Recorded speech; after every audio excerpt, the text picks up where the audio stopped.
नमस्कार, शांप्रिया किचनमध्ये आपलं स्वागत आहे।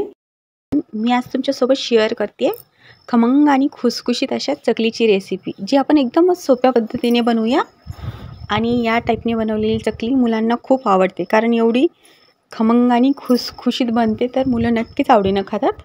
चला तर मग बनवूया आपण खमंग खुसखुशीत अशी चकली, तीही एकदम सोप्या पद्धतीने, जे तुम्हाला नक्कीच खूप आवडेल।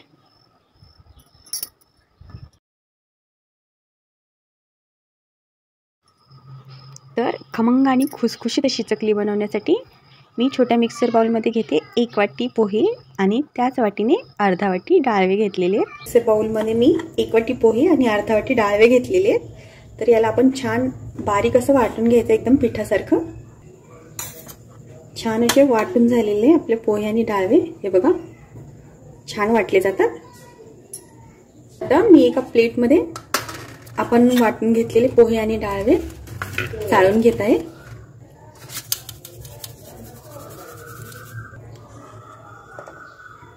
वाटून घेतलेले पोहे आणि डाळवे मी चाळून घेतलेले आहेत। तर मी आता तांदळाचं पीठ घेते 1.5 वाटी। आपण ज्या वाटीने पोहे आणि डाळवे घेतलेले त्याच वाटीने आपण पीठ पण घ्यायचंय। 1.5 वाटी मी तांदळाचं पीठ घेतलं आहे। पीठ पण चाळून घ्यायचंय। आता पीठ मी मिक्स करून घेते। आता मी याच्यात टाकून घेत आहे 4 ते 5 चम्मच मी तेल मस्त गरम करून घेतलेले। हे मोहन टाकून घ्यायचे। आपण पोहे खातो त्या चम्मचने मी 5 चम्मच तेल चांगलंच कडक असं गरम करून घेतलेलं आहे आणि याच्यामध्ये टाकून घेतलं आहे। तर आपण जास्त गरम असताना याला मिक्स नाही करायचं, थोडंसं अर्ध्या मिनिटाने वगैरे आपण हे सगळं मिक्स करून घ्यायचं तेल या पिठामध्ये, कारण जास्त गरम असेल तर पटकन चटका बसला जातो हाताला। त्यामुळे अर्ध्या मिनिटानंतर आपण हे मस्त मिक्स करून घेऊ। मस्त मिक्स करून घेतलेले याच्यामध्ये तेल टाकलेलं पिठामध्ये छान मिक्स झालेले। हे बघा आपलं पीठ या टाईपमध्ये होतं। तेल टाकून घेतलं की मस्त असं बनलं जातं। या टाईपमध्ये झालं तर समजून घ्यायचं आपण टाकलेलं जे मोहन आहे आपलं तेलाचं, ते पिठासाठी व्यवस्थित बरोबर झालेलं आहे। तर छान असं पीठ मी मिक्स करून घेतलेलं आहे।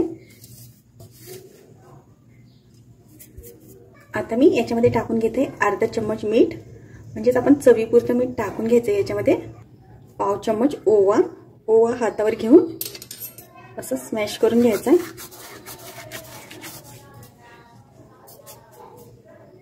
पाव चम्मच मी टाकून घेते याच्यामध्ये जिरे पावडर,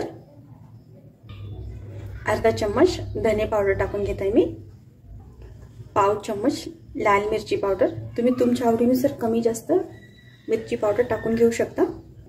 आता मी टाकून घेते याच्यामध्ये 4 चम्मच तीळ,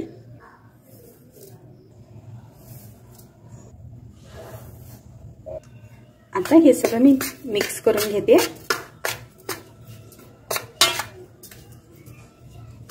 सगळं पीठ मी मिक्स करून घेतलेलं आहे।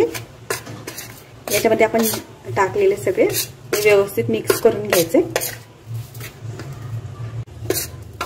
हे सगळं आपण मिक्स करून घेऊयात।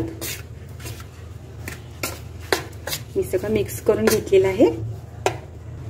आता याच्यामध्ये मी टाकून घेते थोडंसं कोमट पाणी करून घेतलेलं आहे। जास्त पण गरम नाही करून घ्यायचं, कोमटच पाण्याने हे पीठ थोडंसं पाणी टाकून मळून घ्यायचंय। एकदाच जास्त पाणी टाकून नाही घ्यायचं।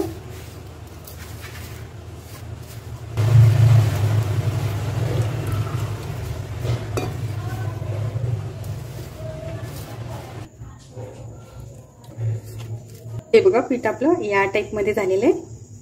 छान असं मळून घ्यायचंय, जास्त घट्ट पण नाही आणि जास्त सैल पण नाही। तर हे पीठ मी आता 10 मिनिटासाठी झाकून ठेवत आहे। 10 मिनिट याला आपण मुरवून घ्यायचं पिठाला छान। पीठ मी 10 मिनिट छान मुरवून घेतलेलं आहे। तर बघूया आपलं पीठ कसं झालेलं आहे। हे बघा छान मुरलं आहे। तर आपण परत एकदा हे पीठ छान मळून घ्यायचं। परत एकदा आपण हे पीठ स्मूथ करून घेऊया छान।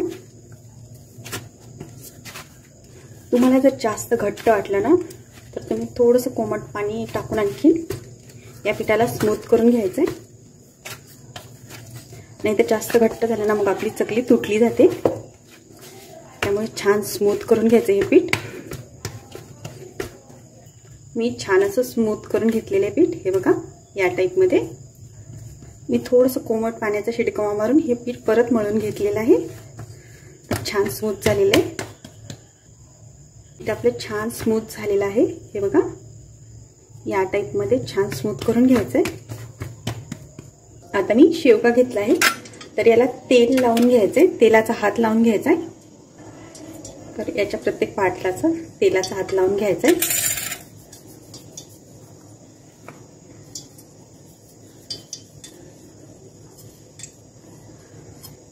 एका प्लेटला पण तेल लावून घेत आहे. थोडंसं फक्त हात लावून घ्यायचंय तेलाचा. आता मी याच्यामध्ये पीठ टाकून घेत आहे. पिठाचा रोल करून टाकून घ्यायचंय.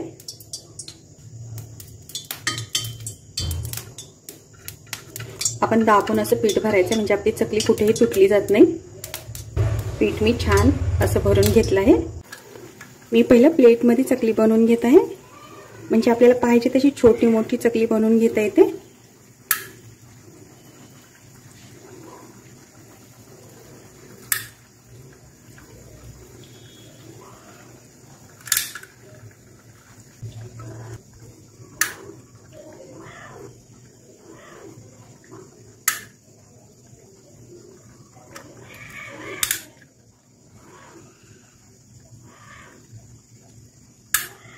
आपण पीठ छान मळून घेतलं ना आपली चकली मध्ये कुठेही तुटली जात नाही. छान होते.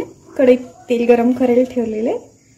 तर तेल छान हाय फ्लेमवरती गरम करून घ्यायचं आहे आणि थोडंसं मीडियम करून घ्यायचं आहे गॅस. आणि तेल छान कडकडीत गरम झालेले तर मी टाकून घेते याच्यामध्ये आता चकली. तेल छान गरम झाल्यानंतर चकली टाकून घ्यायची आणि गॅस खूप बारीक पण नाही करायचा नाहीतर आपली चकली तेलामध्ये विरघळली जाऊ शकते.